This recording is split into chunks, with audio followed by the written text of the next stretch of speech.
into Good Follow presented by DraftKings. I'm Megan Reyes, and we are actually recording this week's episode on Wednesday ahead of Game 3. So before I welcome in our co-hosts Roz and Logan, let's use our time machine and travel to Thursday morning to see what Roz has to say about Games 3 and 4. Okay, guys, here is my high-level analysis of Game 3 of the WNBA Finals. Oh my God, it was so crazy. It was absolutely insane. It was nuts. It was all the things that sports are, all the things we hoped it would be. This is a heavyweight matchup between the Lynx and the Liberty. The game was exhilarating. The tables have turned.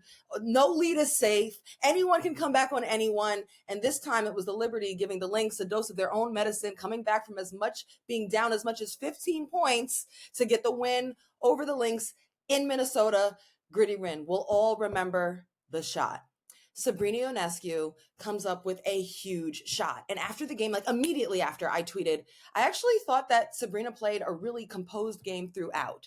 And I was finding myself annoyed hearing commentary about the fact that she had taken few shot attempts or how many points she had, when I saw a player who perhaps the game didn't go perfect for her, but she stayed with it emotionally and didn't let that take her out of it. I saw somebody who, against a really tough defense in the Lynx, was a strong floor general, only 3 turnovers against them. And I thought made some really savvy heads up plays off the bounce for assists to find cutting teammates to the basket or for shots. I thought she showed a lot of discretion in her shot selection. She only took 12 shots in the game. She didn't shoot the team out of the game trying to find her own points. Instead, you just stay with it, keep contributing. And you have to do that over a course of a game to be ready to hit a shot like that. So when Breanna Stewart kind of carried the team to that point, Sabrina Ionescu has always loved the bright light. She's super clutch, stepped into a couple of big plays down the stretch, and certainly the shot that we'll all remember from the logo, really stepped up big. And that's who she's been. Since I've been covering her at Oregon, she's always been clutch. But I really think, we got to talk about the shot, but we must talk about the workhorse. And that was Breanna Stewart. 30 points, 11 rebounds, 4 blocks, and it was 22 of the team's 45 points in the second half. I mean, just coming through the emotion, the fire from Breanna Stewart, who picks her spots on when to bring that to the team. We saw in the timeout, she said, we're not going to lose this game. She was the one that put the team on her back and came up with some really clutch shots, but it's really on the defensive end. Her defense on Nafisa Collier, that has been a fascinating matchup to watch between the two of them. She stuffed a number of shots, four blocks in the game. It's on both ends that Stewie's getting it done. For me, if the Liberty can hold on to win, I've got Breanna Stewart as finals MVP for the Liberty. Like she is the one that is making this thing happen. And it's crazy, the emotional swings up and down throughout a series. She has showed composure, resilience, because it's been a roller coaster, especially for Breanna Stewart. Okay, game 4. I expect that we'll see a different defensive look for the Lynx, because Stewie's the key and she's eating them up. I also think it's not just like stopping Stewie from scoring, it's stopping her defensive impact. In game 2, Stewie had 7 steals. In game 3, Stewie had 4 blocks. In particular, she really disrupted what they wanted to do with Nafisa Collier down the stretch. How do we disrupt Stewie's defensive impact and also tighten up on the other end for the Lynx? For the Liberty, look, this is a heavyweight battle. This is a mental battle. This is a battle over 4 quarters. The game is never over for either team. Both teams have shown me they both got dog in them. They both got toughness. They both got heart. The Liberty ain't the shiny nice girls. They're tough. They're here. They're fighting for this moment. This is what they've worked for. And they came and they really showed their heart in game 3. And in the response in game 2. And obviously this is a ragtag group of players that have been the right time, the right combination around Nafisa Collier for the Lynx, and Nafisa being their superstar. These are the top 2 teams all season for the WNBA. And here we are as a fan base getting to watch them, tip off. The games have been absolutely exhilarating, have met the moment for a WNBA season that has been record-setting, record-breaking, attention-getting. And of course, the finals are delivering exactly that. I just am like eating the popcorn, screaming, texting my group chats, watching the games, losing my mind. This has been everything we hoped for and more. So, okay, ladies, we've got a great conversation on Good Follow about these finals. So I just can't. Like, what? Okay, back to y'all. Okay, and now joining me officially are Logan Hackett and WNBA analyst Roz Gold-Unwitty. Let's continue our playoff conversation with something Roz has been talking about for weeks: depth. We could sit here and talk about the stars all day, but let's start with this question, Roz. Why are the bench players for each team so important? You know, that's one of the things that both teams have as part of their like luxuries, if you will, that they're so deep. So I think like one of the first things for the Lynx would be first not digging a deep hole in any of these games, which is what they've been doing in games 1 and 2. But I think like as far as depth, Maisha Hines-Allen is so important for like her size and her strength, and her ability to help out on the interior alongside Alana Smith and Nafisa Collier. The Lynx are undersized, and so they've got to make up for it. And so like Maisha Hines-Allen is someone who's a Swiss Army knife and can help with size. And then I also think, Natisha Heidemann has had some big moments and they need more of. Xanda Lassini has been someone who can come off and hit big threes and not part of the bench, but are we going to get like a huge 3-point shooting game from Bridget Carlton? That could really change everything in the series. There has not been a great 3-point shooting game yet from the Lynx. And then for the Liberty, Kayla Thornton has been so tough. And I thought she's had big, tough minutes when she's been out there. And Courtney Vandersloot, we haven't seen her make a huge impact yet. But, since being moved to the bench in the playoffs, I feel like whether or not it's happening on the court, guys, she's been a huge voice of stability and veteran leadership in the locker room. Like, especially after game 1 and needing to rebound from a very crushing defeat, it's been her voice that's been like delivering the message of, it's okay that this doesn't feel good. We've got to move on. I've won a championship before and it's hard. This is hard, so stay together. So looking at both the Liberty and the Lynx, maybe picking 1 or 2 players on each side, what will those players have to do to help their teams win a championship? I think Natisha Heidemann is really going to have to get in there. I mean, I loved watching her last game. I think when I was looking at the plus minuses, she was the only bench player in the plus. And if she can keep that up coming off the bench, she just adds like an extra drive to their energy that they already have. And then, as you mentioned, Sloot with her veteran leadership, I think it's so important. Minnesota doesn't really, they have leadership on the court, but not so much on the bench during the games. And I think that's what Sloot adds to the bench because I mean, whether she's in the game or out the game, she's still contributing in some way, shape, or form. So I think, honestly, they just kind of stick to what they're doing and they'll be perfectly fine. So, Roz, last weekend you sat down with Kayla McBride and asked her what makes the Lynx work. So let's see what she had to say. I think there's a lot of maturity in all of our journeys and where we are right now. It just kind of, I keep calling it like a blended family, like we're just kind of like this organic chemistry. We're a bunch of weirdos and we just enjoy playing basketball with each other. And there's never any like pointing fingers or anything like that, the ebbs and flows of a season, the hard times, the good times. We've just continued to like stay connected and stay tight knit. And that's what you see, you know what I'm saying? And that's like the beautiful part about being a part of this team because it doesn't happen like that. Yeah. You can have amazing, talented locker rooms, but when you have that chemistry and that trust and that love for each other, and holding each other down, staying connected, that's what makes something really special, and that's what we have in our locker room. I'm here for the weirdos. Weirdos always work. Yeah, I thought it was a good answer, a cute answer. I like to think of this Lynx team as like almost a collection of misfits in some ways. And I say that very lovingly in the sense that like, hey, they're superstars Nafisa Collier, but then everyone around them are different players who have been on teams that were in losing situations or have had some real peaks and valleys in their career or have straight up had some controversial moments and been outcasted, or players who weren't in the right situation and weren't having their talent maximized or weren't getting a lot of minutes to like really shine. They were being slept on. And so what I find in talking with them, there's a lot of humility on the team. There's a lot of gratitude. There's a lot of respect for one another's journeys. This isn't a group of young players. It's a group of veterans who are really experienced and tough. It takes resilience to overcome all of the ups and downs that can occur over the course of a WNBA career. And like to have this moment where they can all shine together on the final stage. That's really awesome. And it's a cool juxtaposition to a team in the New York Liberty where they are a team of highly decorated stars. A lot of those stories, we know their names well. These are, players who we've expected a lot. We've seen a lot from them, from their college to their professional careers. So it's actually it depends on what kind of fan you are, like what storyline appeals to you more. Do you like the ragtag, rumble tumble, links, or do you like the more shiny, streamlined Liberty that we expected to be here that fell short last year and are trying to redeem themselves now? Right. Logan, what are your thoughts on what Kayla had to say?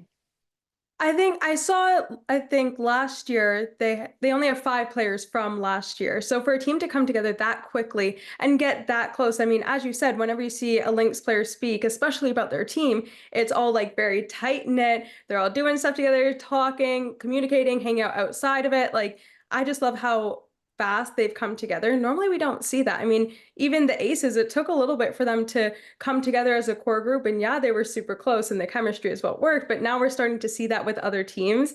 And this is kind of like an interesting situation because also as you relate it to the Liberty, they were all close. It's mostly the core of last year.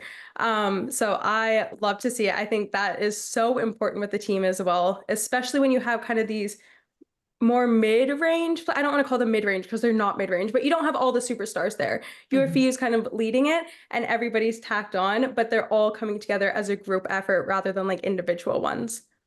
Megan, what side of that story relates to you more? Do you like the more like shiny decorated team or the one that's more that calls themselves a group of weirdos? I think it depends on how I want to slice it. I think as someone who's worked for teams that are the shiny decorated team, obviously that's more appealing, but I'm here for the weirdos. I love that. I love her answer. And also chemistry is so important. And to both of your points, to them being able to come together, gel and have the success they've had, to me is a much more appealing storyline. Before we move on from the Lynx, I do have a stat for y'all and then a question that follows. So the Lynx are tied with the Houston Comets and the Seattle Storm for the most championships at 4. So real quick rapid fire, would winning a 5th championship make the Lynx the best all-time franchise? Yes or no? Yeah, I'd go with yeah, just because of the numbers thing. Like that is so easy to back up and argue because I mean they're at the top. But I will say, I know, sorry, it's supposed to be rapid fire. It is kind of cool because in the recent years we really haven't seen that type of success, and now they're back on top. So absolutely love to see it. Hope they can keep it going as well. But my answer would be yeah. Are they the best, Ross? Or would they be the best if they won 5? I would say it's hard to measure that given generational time spans. Like for instance, the Houston Comets, like the time that they were dominant when the league was starting, the importance of that to getting the league off the ground. So I would just say no, but maybe perhaps it does put Cheryl Reeve in the conversation for best WNBA coach of all time. That's fair. Okay, well, we're going to move on, but we're going to stay in the W for a little bit. Ahead of Game 1 last week, WNBA Commissioner Kathy Engelbert announced that playoff format changes are coming in 2025. So for those that are unfamiliar, starting next season, round 1 will stay a best of 3, but move to a 1-1-1 format, guaranteeing both teams at least 1 home game. And the semis will stay at 2-2-1 best of 5 series. Where the shakeup comes is with the finals, which are moving to a best of 7 series following the same format as the NBA at 2-2-1-1-1, the higher seed hosting the first 2 games as well as games 5 and 7 if necessary. So in your opinion, what do you all think this says about the direction of the W changing the finals format? It's growing. Like 100%. I think one of the biggest things when I'm talking to my friends, guy friends specifically, about the W finals, whenever they realize the format, they're like, wait, it's not 7 games. It's like different every round too. So I think 7 games is the most important for the finals because that's what we're seeing in pretty much every other league that has a playoffs.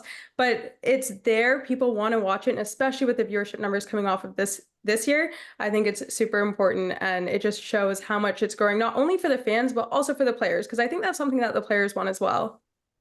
Yeah, and I think one of the announcements that really stood out to me was the fact that the first round is still out of 3, but it's going to a 1-1-1 versus it was a 2-1 situation format.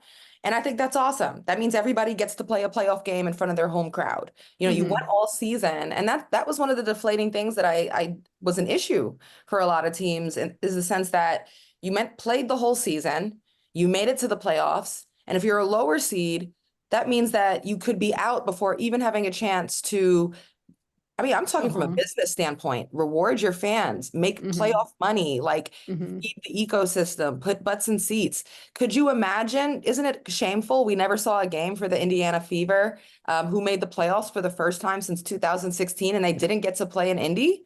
Like, and also how that might have changed the series if it went one, I think it was Connecticut. I'm blanking now. It wasn't Minnesota. No, it was Connecticut. If it went one Connecticut, then the next game went to Indy. Imagine then they had the chance to split, and now you're in a decisive game 3. So it also adds to the drama and intrigue, if you will. So I think every team that makes the playoffs should be rewarded with a chance to play in front of their fans and reward fans with the playoff game. Agreed on both fronts. Well, coming up, Roz sits down with New York Liberty GM Jonatan Kolb to discuss building the Liberty to what they are today. We'll be right back.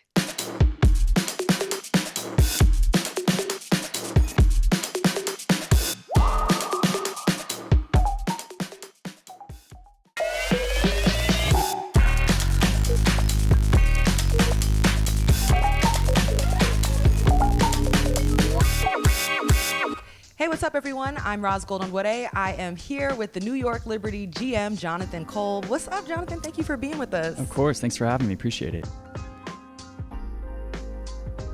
What is this job like? Being the GM of a sports team in New York, where all fan bases, no matter what, have an urgency for a championship, are hungry, are desiring a championship. It's the best. I got to be honest with you. I think I'm like the luckiest person in the world. And I think what's really cool about what you said, it's all of New York, right? It's not just Brooklyn. It's all of New York that's with us. And I think that's what makes this franchise so special. What about this team, as far as identity, characteristics, makes it a championship caliber team? I think it's our habits. I think top-down ownership, front office, coaches, and then players, everybody involved, everybody that touches this. We have a certain attention to detail about how we go about things. And I think this group from day one this year has just been incredibly focused. And we haven't been about the end result, which is what we hope will happen. You referenced championship, right? But it's been about the process along the way and understanding that we might hit speed bumps here and there. And that's okay, because we can figure out how to grow from those. And I think we've just done a really good job. And I always say it's like the longest, shortest season ever in the WNBA, especially with the Olympics this year. But during that, it can go a myriad of different directions. And I think we've stayed focused on the task at hand really well. What are some words that describe this Liberty team? I think gritty, I think disciplined, and I think we have heart. I really do. I think this group, they've come together. I've got to be honest, it's been really cool to see a true team form. Like, they have come together for each other. And I see that with staff and coaches, everybody, like, we're all hands on deck. And to be a part of something like that is pretty remarkable. And it's something that during the season, I'm trying to take snapshots in my mind, because this doesn't happen all the time. And so when you have something special, you want to do that. So I think we've all done, players included, a good job of understanding this is a special thing we have, and we want to keep it going as long as we can. Where does leadership come from? Starting with Stewie, I've got to see Stewie blossom into a leader here. And on a human level, it's really cool. Sabrina, I think you've seen her play at an all WNBA level, arguably the best guard this year in the WNBA. And now her voice, it has the weight, and the team really listens. I think Benijah Laney-Hamilton, she's what I think is like the soul of our team. When she speaks, everyone looks to her, everyone listens. And then JJ, I think JJ has picked her spots this year, and she's really good about feeling a room and knowing when to speak and how. So it's been, like I said, it's been great to see those players step up in moments of need. And you think about this from last season to this season, as soon as the Liberty lost and fell short in the finals to the Aces, what did you know you had to do to fortify this roster and support that main group there? We were going to improve our bench. And the reason for that was more just optionality off of that bench to supplement the star power that we have. We wanted to get longer. We wanted to get more athletic. We didn't want to sacrifice shot-making ability, but also wanted to increase our defensive prowess off the bench, which I think we did achieve with some of the players we brought in. And I think part of that, too, is we found players that are just great people and willing to do the role of whatever's necessary. How do you scout people, players who are going to be winners, who are going to be tough when the lights are bright, aren't going to be scared? Yeah, it's a good question. I think it's, we do a lot of research. I'm really proud of our front office. I think we work really hard and diligently, not only to focus on the skill level and the effort level, but who these players are as people. But also, we went and got 2 MVPs from overseas. And the thing about players that are playing overseas, the games over there, they're intense. The lights are really bright there too. There's a lot on the line, a lot at stake. And so you want to get players that, like you said, when the lights are the brightest, they don't fold, they shine. And so that's, Leonie Phoebish, Kennedy Burke, 2 players that we brought in that have made a huge impact for us. How did you know on Leonie Phoebish? I mean, that 4-team trade, that really seemed to pay off. Take me through the logistics of making that happen, making that fruitful, and also identifying Leonie as a player that had to be here. Yeah, we actually tried to draft Leonie in her draft class. I think it was 2020. And LA selected her a few picks ahead of us. And we tried for a long time to get those rights from LA. Didn't pan out. They were smart. Didn't give them up, and then they ultimately did in another deal. I think it was Gabby Williams went to Chicago, or the rights to Leonie went to Chicago. So we checked in with Chicago and said, hey, if you guys are ever gonna move these, please keep us in mind. At the time, I think nobody knew Leo's name, and that's a really uncomfortable position to be in sometimes as you talk about our rabid fan base. They're like, who is this?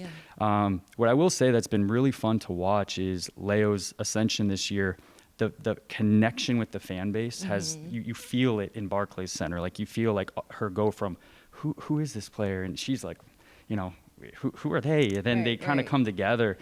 So for us, identifying her a long time ago and then ultimately getting her rights and then bringing her over and then having her succeed has been an awesome path to follow. What does it take for an executive staff of a team to find success internationally, which I would say this Liberty roster has done well? It's just about figuring out, will the skill set really translate? It's not unlike the college draft, right? It's how do we see this working out? But for us, it's just having eyes everywhere and then drilling down once we identify some prospects on, can this work here and with the roster construction that we already have in place? Another thing that your team has as a strength, one of the X factors has been the depth. I mean, we knew the core group, including Sloot, was just going to be super talented, but we didn't know what the bench was going to be this season. So Leonie was a hit, right? Yeah. But then you've got all these other players who, I don't know how you did it. They're all big, long, tall. They all most can stretch the court and play and shoot the 3.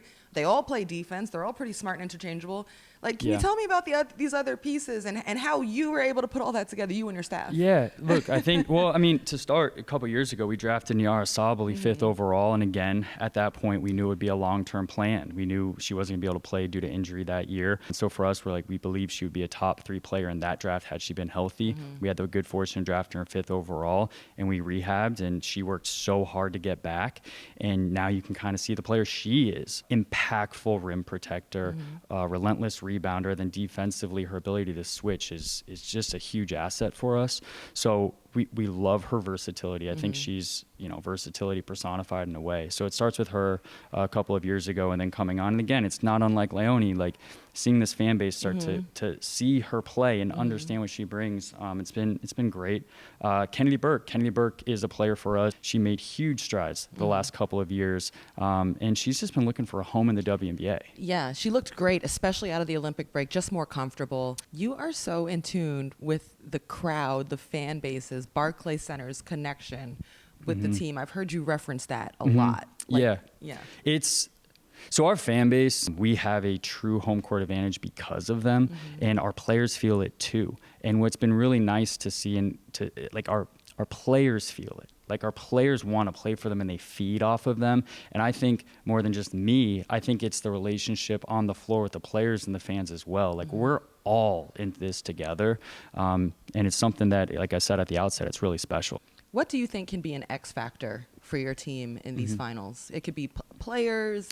Yeah, to me, it's experience. I think our experience will dictate success. I think for us, it's something where when it gets hard, we lean into that hard and we embrace it, and we understand that, hey, at the end of the day, we don't want it to be easy. We want it to be a New York way. We want to do this for New York together. So I think for us, our X factor will be our experience. Absolutely. Well, hey, there were so many decisions along the way here where you had to really trust your instincts, your research, where immediately it may not have seemed like the home run that clearly it is now. Yeah. And I think that's a really, is that a characteristic of every GM, or is that something you have to learn over time? I don't know. I think for me, that we just want to do what's right. And I think we trust ourselves.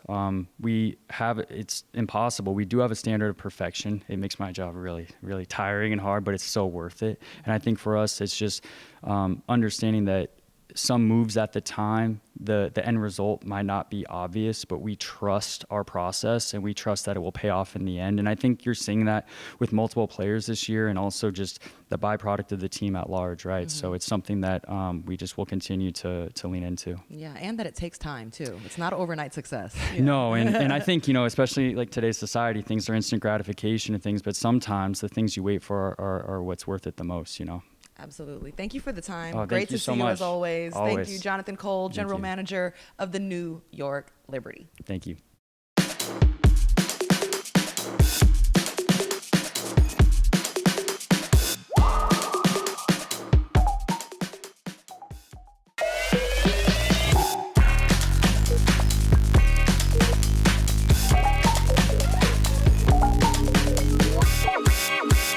Welcome back into Good Follow. We've talked a lot about the playoffs this episode, so now it's time for the players to do some talking with this week's game of Guess Who. Okay, so here's how it's going to work. We will see a quote from a Liberty or Lynx player, and we have to guess which player said it. So it's like what we did last week with the fits, except this time they're talking. We will see how we do this week. I'm going to lean on both of you, but let's see the first one. We were chatting. I told her she couldn't guard me. You told me I ain't had that many good games. It's playoffs, man. We're gonna talk a little bit. We will be cool again after we're done playing. I think All I right. know who it is. Are you going to tell us which team it's from?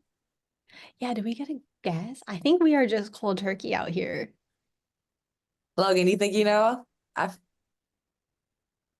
Who do y'all think it is? want to say it's Fee on Stewie. Right. It's giving that to, it definitely is, right? Two people who know each other off the court for sure. Yes. And then also someone else that might talk trash too is Courtney Williams. Yeah. So like this could be a Courtney Williams energy, but I feel like this does have something to do with people asking about the unrivaled connection between Stewie and Nafisa. But it also has like Courtney energy. So Megan, do you want to like choose which one? Oh, okay. I'll be the tiebreaker. I'm all about going with the gut. And so both of you first thought Fee, so I'm gonna go with Nafisa. Let's see. Were we right? Roll answer. Chat, and I told her she couldn't guard me. Dang. Don't ever go with the gut, I ain't had that apparently. many good games. I said, so you think you pressure? Because I'm really pressured. A little back and forth action. It's playoffs, man. We're going to talk a little bit. We'll be cool again after we done playing. I love I love her. her energy. Best. She really is the best. And I'm so glad that Courtney Williams is like having this incredible playoffs in this new chapter. Some people had written her off. Okay, so Courtney, which by my thought process means process of elimination, that maybe she won't come up again in this game. So we've used our Courtney Williams card. Let's see the next quote.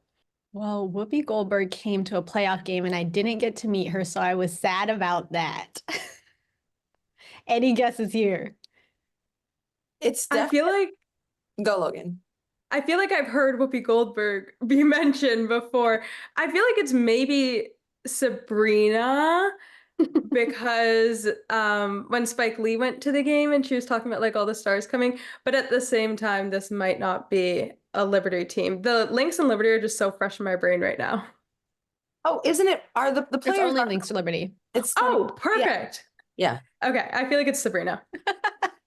I can't think of the player, but I would like to rationalize that it's not a member of the Lynx because this is like, I feel like New York is where like the most star-studded guests might be. So I've deducted it down to a Liberty player, and you've said Sabrina. So I would go there. I'd agree with you, whatever. Let's go Sabrina. I think we'll go with that as our final answer. Well, Whoopi Goldberg. I knew it was going to be Stewie too. I love that. Honestly, it's been a lot of people, especially as of late, and I think it's just amazing to see them come, but also just the way that they're invested in the game and the sport itself. Man, I remember these clips, both of those clips coming down like my feed and seeing them, and now I'm watching and I'm like, oh, damn you, Roz. we all overconsume so much content on a daily basis, so I don't blame you at all. It just goes in and right out. And right now we're 0 for 2. That's okay. I mean, that's on me. maybe I'll take a little back seat. No, we made this as is a team. unlike us. We've been smashing these games lately, and the game makers are jealous and intimidated and angry, and so they like totally came out and like overcorrected. Our producers went and said, "Oh, they thought." Wrong. What we don't know, and maybe I was unclear on this, is if these quotes have been throughout the playoffs or just during the finals, but we don't know. So let's see the third one. We'll see if we can get this one right. This is the finals. I know. No one cares if you're tired. Take it away, Roz. Well, Courtney Williams said this to me in a post-game interview that we did exclusively for Good Follow Show and the Meadowlark Media family. Now, if this was said anywhere else, it's possible, but I know for a fact, and there's video evidence, that Courtney Williams said this to me. I'm skeptical only because she's already been an answer. But that's why they're going to try and throw us off. I feel like there was a coach who said it, but if this is just players, then that doesn't make sense. Either way, we're correct because we have video evidence. It's literally on Very the true. Follow Show Instagram of an interview like that. Right after the game, she said that. All right. Courtney Williams, exclusively for Good Follow, is our final answer. We won't take anything else. Your team played just a day and a half ago. You had to travel, get here. How did you guys find the strength in overtime to get this done? You can't think about it. This is the finals. No one cares if you're tired. It's not an asterisk that we had a loss because we just played. So we just got to find a way to push through and not think about it. I'm gonna just say we were wrong. That must have been recycled. Maybe that's like a team tagline. Right. Don't nobody care. It's a mindset, that dog mindset. I will say it was a setup, and I would like the judges to review the evidence later. Yeah, I'm not feeling this game right now, but it's okay. We have 2 more chances to get at least one right. Let's see the next quote. This was the first time people can watch my game. People are going to be able to watch it like all over the world, the playoffs, the semifinals, and finals. Is it giving, I'm feeling defeated right now, so I'm going to go with you too. Is it giving international player? It is giving international player vibes. It's like kind the of first time giving- people can watch my game. Lenny Phoebish? It could be Leonie Phoebish. Leonie, sorry. I always got that wrong. Niara Sabali is also international, Yes. but Leonie's like one that would be getting interviewed a lot. On the other side, Bridget Carlton, I believe, is not from the US. She's Right? Canadian. Who's Go Australian Canada. over there? I forget. Somebody over there. Alana Smith. Oh, Alana. Yeah. Mm-hmm. Oh, is she Australian? Yeah, she is. She is. She went to Stanford. Women's basketball. I'm going to go with, because like the word world is really standing out to me here. So who is like the furthest possible player that's not just in Canada? I guess I'm really throwing crap at the wall right now, trying to get something right. I'll be so honest with you. Let's go Leonie. Oh, It's a Lynx player. Our producers feel so bad for us right I now. do. They're like, listen, We've y'all. never gotten help before, but I do think the game would have been more clear if we had a team mentioned. A Lynx player. I wouldn't say it's Alana because she's been doing this WNBA thing for a while. Okay. Final answer. Bridget Carlton or Xanda Lucini. Xanda Lucini hasn't. I mean, would we? Bridget I Carlton. wouldn't go. Let's just go there. Bridget Carlton. Okay. Oh, no. Who did you have? Who did you have, Logan? I was gonna say I wouldn't go with Bridget just because like we've had, if there's one sport that's been played pretty well here on TV, it's WNBA. Okay. But who else is international in the starting lineup? Not Nafisa, not Courtney, not Kayla. A bench player. They are giving us. They are you're really grasping at a bench straws player right now. would be. I think it's Zandalasini because she's been out of the league for a while and now kind of coming back and like being great. She's an international player. The other bench player that's playing a lot is Maisha Hines-Allen, but that's not an international story. Natisha Heidemann, but I don't think that's an international story. Zandalasini. Okay. let's do it. Okay. We'll rock with it. Please tell us she's right. This was the first time that like people could watch my game, you know, in Hungary, and maybe that's gonna change that. Maybe, you know, people are gonna be able to watch it like all over the world, like the playoffs, semifinals, and finals. Like it's gonna be streamed. Like I think that's what we want. I think we want like other people in the world that they can watch it, they can love it, but they also can put themselves into the like our shoes and be like, okay, I can be that player. We blew that. That was really right there. Right there. Well, that's it for our game of Guess Who. We didn't do the greatest, but we will be back next week, maybe, with a game that isn't our strengths. You know, I think we maybe questioned ourselves a little bit too much and overthought the process, but we're going to get them next time. But coming up after the break, I reveal my DraftKings picks of the week, and I also share my latest good follow. We'll be right back.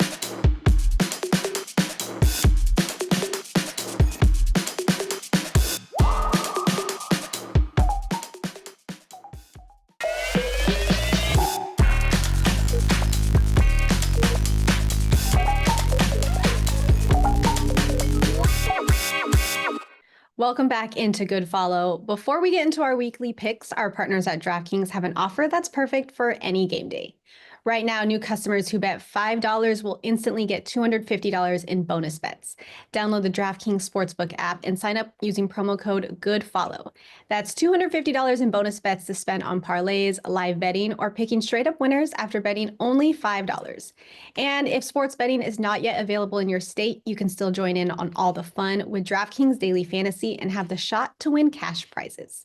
Again, download the DraftKings Sportsbook app now and use promo code GOODFOLLOW for $250 in bonus bets instantly after betting only $5 only at DraftKings Sportsbook. Okay, now it's time for this week's DraftKings Sportsbook picks. This Sunday, Angel City hosts their final home match of the regular season against the Utah Royals. Last week, Angel City and U.S. Women's National Team star Kristen Press scored her first goal after 2 years and 4 knee surgeries for Angel City in what seemed like a game winner, but Angel City ultimately drew 1-1 with NC Courage. And on the other side, Utah had an emphatic 3-0 victory over Seattle Reign thanks to a hat trick from Canadian Chloe Lacasse. After a tough start to their inaugural season, Utah have stayed in the playoff hunt, winning their last 3, and Angel City have been vulnerable giving up late goals. But I think Angel City's defense, led by veteran Sarah Gordon, will turn things around. Offensively, I have my eyes on Claire Emsley, who leads Angel City in goals scored with 7. I'm calling at least 1 PK or 1 banger from Claire this weekend. Logan, do you agree with me? Can Angel City get the win, or is your Canadian Chloe going to upset them at home in LA? I think they can get the win for sure. I mean, a few weeks ago, we were saying that they were trending upwards, perfect time for playoffs, and whether that's going to happen or not, we don't know yet. But they have been doing well. And I think that game last week really cemented it, especially with Kristen Press scoring. I mean, she is such a force for that team. And I feel like she's the type of player where she just has to get 1 goal, like kind of get back into it, and then she's going to be good. Get her confidence back. Yeah, exactly. And Utah this whole season, I mean, they've been up and down, but last week as well was a good week for them with Chloe Lacasse. But yeah, I think they can get that win. So on the Angel City storyline, as we all know, recently they were hit with sanctions and a 3-point deduction in the standings because they had violated the salary cap rules. And Angel City released a statement earlier this week saying the violations were because of a misunderstanding, essentially, about child care payments and how those were calculated in the salary cap. And whether or not this is true, the 3 points certainly hurt them in the standings and possibly their playoff hunt, but it's really not out of the question for them the way that the standings are. I mean, they sort of hold their destiny in their own hands, and obviously some other things have to happen, but Angel City could still make the playoffs, and I think they're hungry enough, and just given the roller coaster of the team, I think it's possible. But do you think they can edge their way into the 8th spot? I think it's going to be hard. They absolutely have to get 6 points with their next, or I guess last 2 games of the season, but they have 23 points right now. And then you have Bay in that 8th spot with, I believe, 28. Yeah. So there's the 5, and then there's, I think, 4 teams between them, and they all have at least one winnable game, but it's also games that they can like draw and everything else. So as long as they can win those last 2 games, I think they could have a chance. Those 3 points being taken away, though, like really hurt them. I think had the 3 points have stayed, then they'd be in. Let's move on around the league. Orlando's undefeated season came to an end last week after a pretty shocking 2-0 loss to Portland in Portland. Now, they were without Marta and Barbara Banda, but they still had 7 of their starters out on the field. What do you think went wrong for the Pride, if it did go wrong? Not to say that a team is okay with losing. Obviously, everyone wants to be competitive. You want to win, regardless of the fact you've already clinched the playoffs. 3 points matter, right? That's why you're competitive. But what went wrong, or do you think they were willing to let this be sort of a throwaway game? I think they kind of took it off, not realizing that they could beat Portland. I mean, if you looked at it on paper, Portland's last win came in, I want to say like July, at the very beginning of July. So it doesn't seem like the type of team that would really give a tough go at things. But you also have to think back, like Orlando hasn't played without Barbara and Marta for a pretty long time. And that completely disrupts, especially their front line, but their team as a whole. So I don't think they really expected to come out with the loss. But then when you look at their schedule, I believe they play Gotham next, and I think Seattle Reign last. So I think based on timing with when the playoffs come, that was kind of the key game. But they just took it too easy, especially for a Portland team that's probably hungry for a win, and they moved up the rankings with that. So right.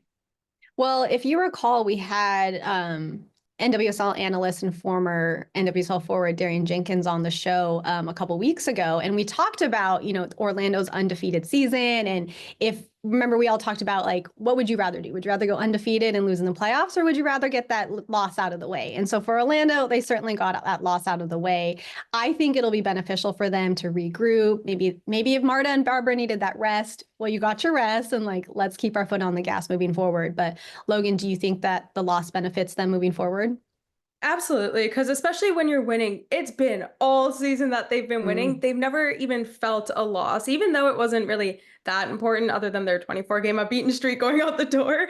They still were able to feel it and be like, dang, like we just got shut out too. Like they didn't score a single goal.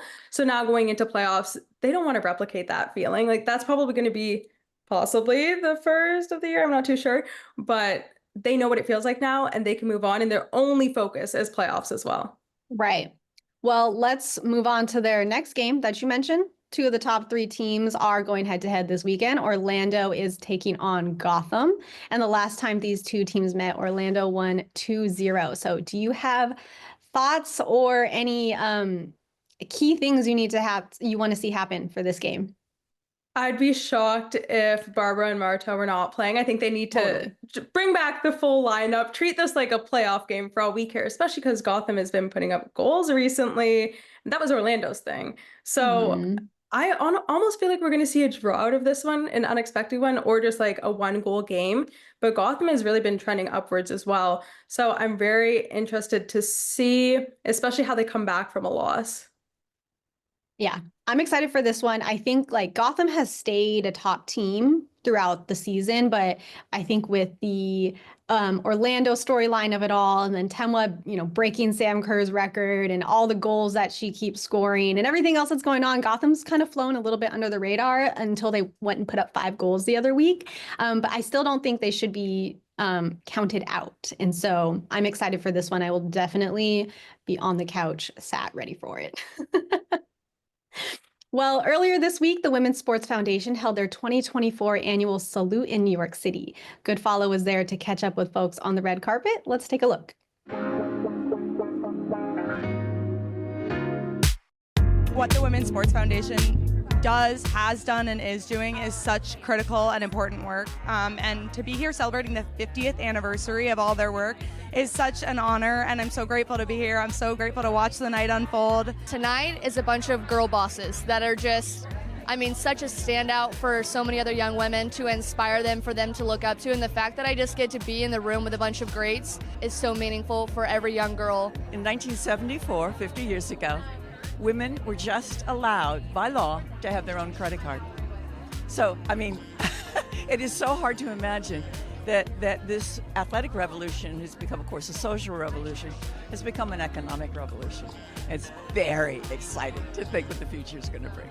I just am thrilled that we're going to take everybody through a little bit of a time machine and celebrate the 70s, the 80s, the 90s, and where we are today. I always get really empowered at this event, and I leave tonight and I go home tomorrow and I just want to do action. I want to make a difference. You're seeing the support. That's the rewarding part, right? You're seeing more numbers in sports.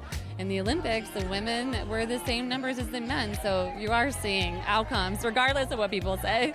My mom was impacted by Billie Jean King's work. My mom was impacted by Title IX. I was impacted. I have an 18-month-old daughter. She too is impacted. This is something that extends generations, and that is a legacy that we'll continue to pass on. And so to create space to honor that and celebrate that is going to be so special tonight. Can you sum up 50 years of Women's Sports Foundation in one word? Progress.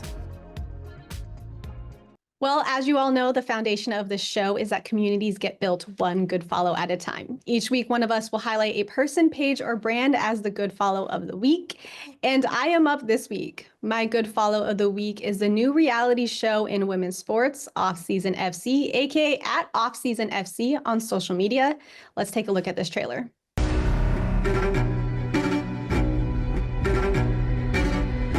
The NWSL is the hardest league in the world. Clicked out by Weaver! Sensational! So all the wins mean so much more. Magnificent!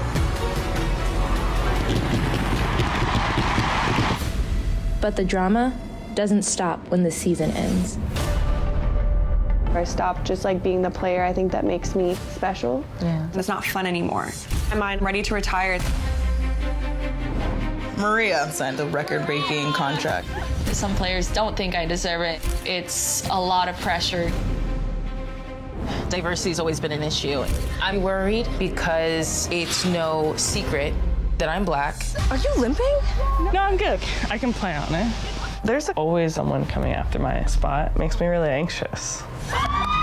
You want a baby at the end of this year. You may get pregnant by the end of this year. I have to decide, soon. It's a risk. All of this is a risk. Yes! You just have to be a little bit crazy to play in this league. Do we think we are gonna drink all of this? I'm here for every ounce of drama. The drama. Champagne?